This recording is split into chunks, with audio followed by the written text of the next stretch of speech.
Welcome to The Explainer. Today, we're going to talk about something pretty incredible: how one single collection of ancient writings became the most translated book in the history of the world. It's a story packed with crisis, rebellion, and some seriously clever innovation that stretches across thousands of years. So, let's just jump right in. The big question here is, how does a single book manage to cross 2,500 years and thousands of different cultures? I mean, think about it. Empires rise and fall, entire languages disappear, but this book just keeps going. The secret sauce? Well, time and time again, the answer has been translation. All right, so here's our roadmap for today. We're going to hit these major turning points. And what's super interesting is that none of these big changes happened in a vacuum, you know? They weren't just scholars tinkering away. Nope, each one was a response to a real, on-the-ground crisis that had to be solved. Okay, let's head way back in time. Our first stop, the ancient world. And you've got this community, right? And they're terrified. They're watching their culture, their faith, everything they hold dear just fading away in a foreign land. This isn't some grand plan for growth. This is pure survival. So what's going on at this time? Well, one name: Alexander the Great. After his conquests, this wave of Greek culture, called Hellenization, just washes over everything. And the biggest part of that? The Greek language. It became the language to know. And to put that into perspective, Koine Greek back then was basically what English is today. It was the lingua franca. If you were doing business, talking politics, or just trying to be an educated person, you were doing it in Greek. It was your ticket to the wider world. Okay, so you can see the problem here, right? For Jewish communities living in places like Egypt, this was a disaster. Their kids, they're not speaking Hebrew anymore, they're speaking Greek.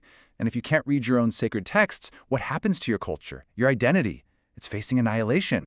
So, what do?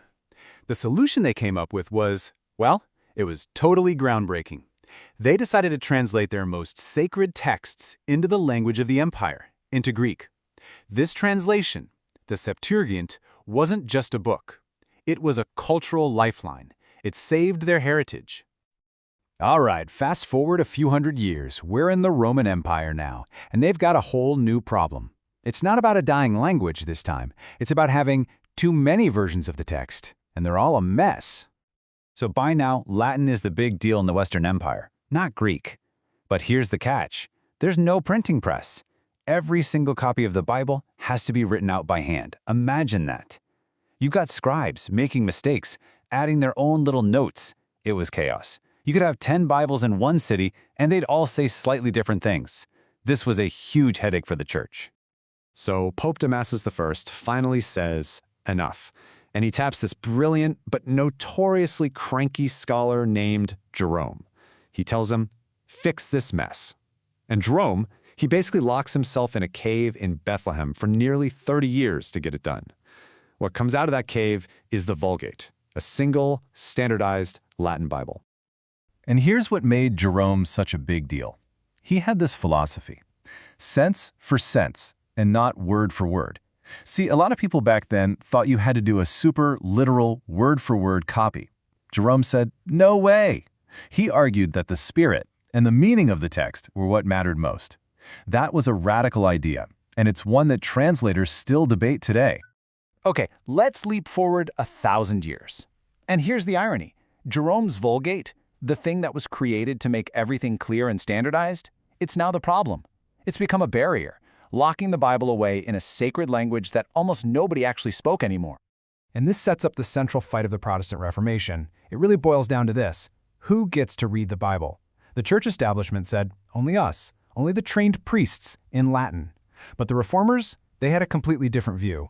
No, this book belongs to everyone, to the farmer, the baker, the mother at home, in their own language. So you get these incredible figures, guys like John Wycliffe, Jan Hus, Martin Luther.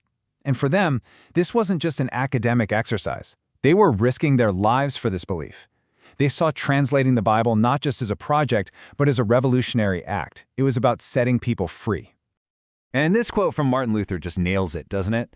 He's basically saying, I'm not going to listen to stuffy academics to figure out how to translate. I'm going to go listen to how real people talk. Moms, kids, the guy at the market.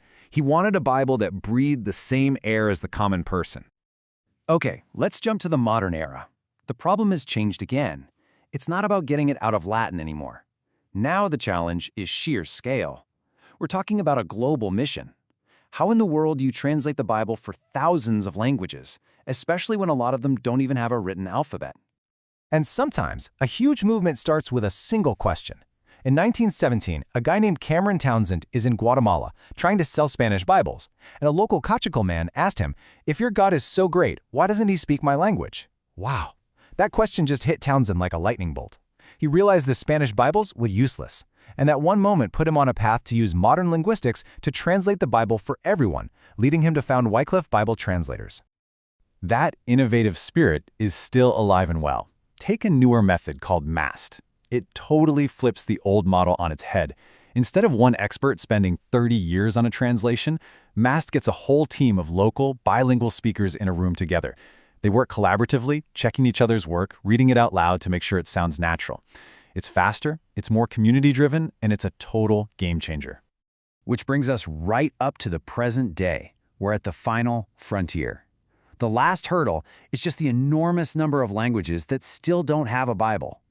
To tackle this, translators are turning to the next big thing: technology. Think about it this way. What the printing press was for Martin Luther, artificial intelligence could be for translators today. It's a force multiplier.